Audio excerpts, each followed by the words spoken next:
In the year 1553, the streets of London erupted in wild celebration. Bells rang from every cathedral tower. Nobles rode in glistening armor. Peasants threw flowers, and the people rejoiced. For the first time in English history, a woman, Mary Tudor, had ascended the throne as Queen Regnant. She had triumphed over conspirators, dethroned the usurper, Lady Jane Grey, and reclaimed the crown that was rightfully hers. But as she smiled from her golden carriage, cloaked in crimson velvet and crowned in jewels, few realized the truth. England was not the only body she was about to govern. Her own body was already in rebellion, and what lay ahead would be not a glorious reign, but a slow, festering, blackened decay from within. Mary was born in 1516 to King Henry VIII and Queen Catherine of Aragon. She was a princess of divine right, daughter of two of Europe's most powerful monarchs, but her world was shattered when her father broke from the Catholic Church, abandoned her mother, and declared himself head of a new religion. Her parents' marriage was declared invalid, and Mary, once a jewel of the Tudor line, was labeled a bastard. She was just 17. From that moment on, she became a political ghost, an embarrassment to the crown, a problem no one wanted to solve, and slowly, the trauma began to eat away at her health. Reduced in status, Mary was forced to serve as lady-in-waiting to her infant half-sister Elizabeth, the product of Henry's second wife, Anne Boleyn. Imagine the humiliation, a child serving the daughter of the woman who replaced her mother. Mary's letters from this period are tinged with bitterness and despair. Her body, once described as strong and youthful, began to show signs of wear, irregular menstruation, migraines, and fatigue. She was still a teenager, but her body acted like it had already lived a lifetime. Through it all, Mary clung to her Catholic faith.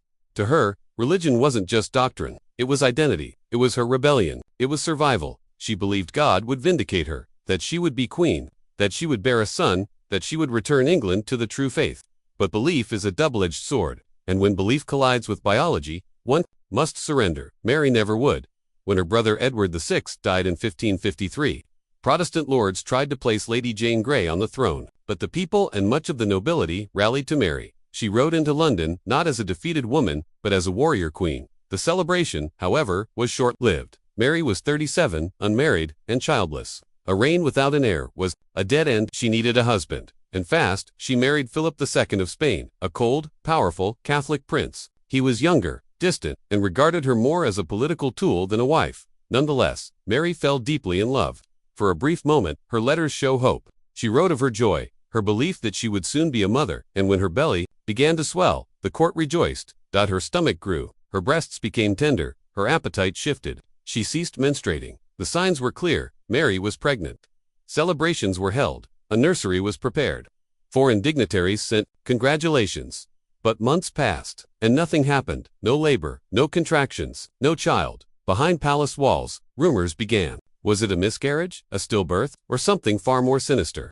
Modern historians believe Mary suffered from what is now known as a phantom pregnancy, a psychosomatic condition where a woman's body mimics pregnancy due to intense psychological stress, but others suggest something darker, a tumor, a growing mass within her womb. A disease of the reproductive system, one that had been developing slowly for years, perhaps even since her early teens. Whatever it was, the queen was never the same again. Humiliated and spiritually wounded, Mary turned outward. If she could not heal her own body, she would heal the body of the nation. And so began the burnings. Hundreds of Protestants were tied to stakes and set aflame under her orders. She believed their deaths were holy acts of purging evil, but the flames that devoured them did not purify England. They only blackened her legacy and ignited her name into infamy. Bloody Mary. In 1557, Mary again believed she was pregnant. She swore she felt life within her, but once again, no child came. Instead, her condition worsened.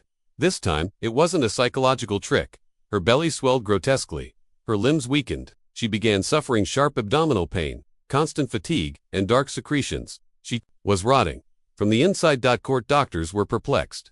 The queen's skin took on a yellow hue. Her menstrual bleeding became foul and black. Her legs swelled with fluid. Her breath grew sour. She experienced fevers, chills, and sudden vomiting. Sometimes she lost control of her bowels. And then came the smell. Her attendants began burning herbs in her chambers to mask the stench, the putrefaction leaking from her pores. Philip, disinterested in his aging, sick wife, left England. He would never return to her side. Mary, heartbroken, continued writing him letters filled with desperation, passion, and loneliness.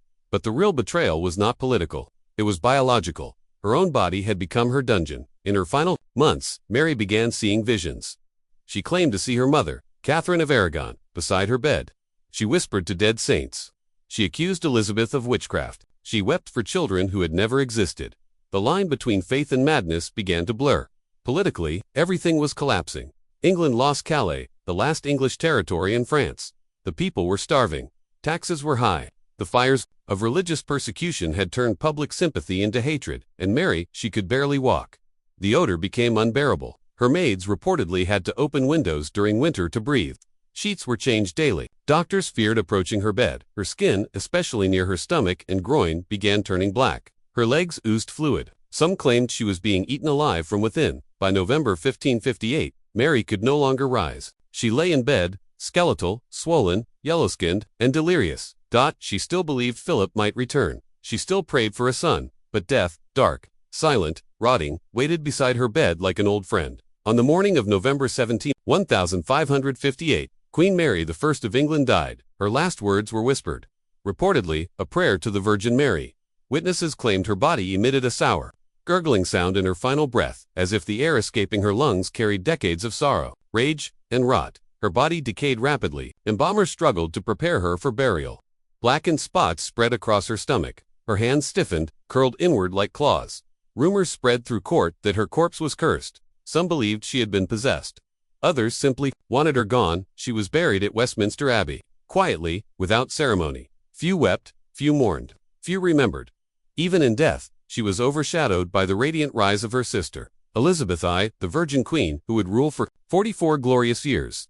Historians continued to debate the true cause of her illness: ovarian cancer, uterine tumors, endometrial infection, psychosomatic pregnancy disorders. Whatever the diagnosis, one fact remains. Mary died slowly. She died in pain, and she died blackened, inside and out. Her life had been a tragic loop, abandoned as a daughter, betrayed as a queen, and mutilated by her own biology. She had no child, no legacy, no love. Returned daughter faith could not save her. Her God did not answer. Centuries later, her name would live on. Not in glory, but in horror. Bloody Mary, they whisper into mirrors, calling her spirit back in childish games. But if she truly appeared, if the mirror ever showed the truth, they would not find a ghost. They would find a woman who died screaming, bleeding, and blackened beyond recognition.